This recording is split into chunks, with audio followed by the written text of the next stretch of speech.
Good Thursday afternoon, everybody. I'm meteorologist Tim Pandajis with your hurricane update. We're still talking about Epsilon. Charges on just to the east of Bermuda, moving north at the current time, down to a Category 1 after briefly strengthening to the fourth major hurricane of the season. That was up to a Category 3 with 115-mile-per-hour winds late yesterday afternoon. Just a reminder, 38 days left in the 2020 Atlantic season. Goes up through November 30th. Not saying that on that date there cannot be any storms thereafter, because we look back to 2005 and several seasons in the past, we've had multiple storms that have happened in the off-season.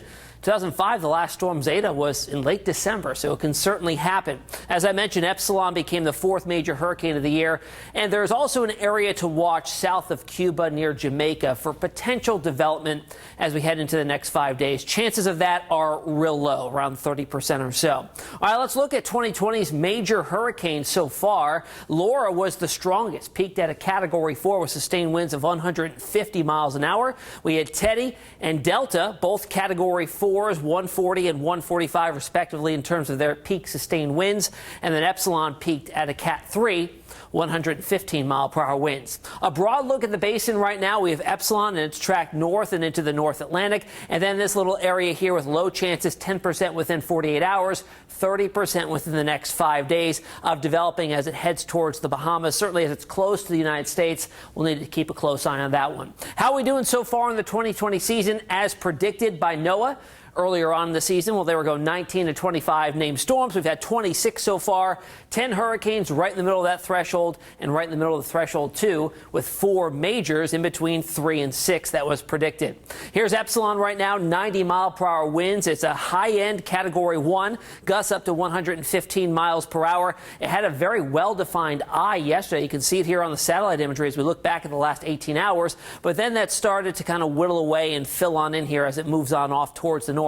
Still a very formidable storm, but pretty far away now from Bermuda. It's still to the east-southeast, the center of it, around 218 miles, but we are feeling the outside effects here with the overall wind envelope being quite large there. We'll show you here on visible satellite imagery once it pops up in just a second. And it's still a very very textbook-looking system out there. In fact, we'll just move on to the water vapor imagery here and show you this, that something very interesting has happened here. The storm itself is actually embedded within a trough of low pressure that's in the middle of the Atlantic. You can kind of see it here outlined by the flow of the atmosphere with the dry air getting pulled south and then almost pinching off here off to the north as the system continues to wall itself off from pulling any of that dry air on into its central circulation.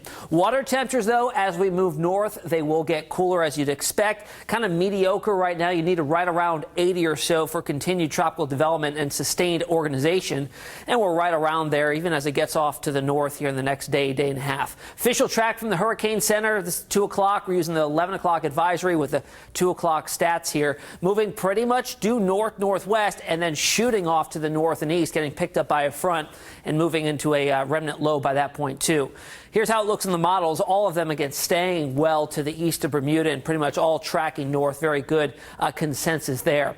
Bermuda still under a tropical storm warning here because I want to show you also that wind envelope is quite large. The yellow kind of donut you see here is the wind envelope of tropical storm force winds, so at least 39 miles per hour, and that does clip Bermuda there. But as it lifts north, we see that move away from the island and stay out into the open Atlantic. So that's some good news there. That's the latest on Epsilon. If anything develops in the Caribbean or into the southwest Atlantic, we'll let you know. But for now, if you have any questions, let me know. Facebook, Instagram, and on Twitter. Enjoy the rest of your Thursday.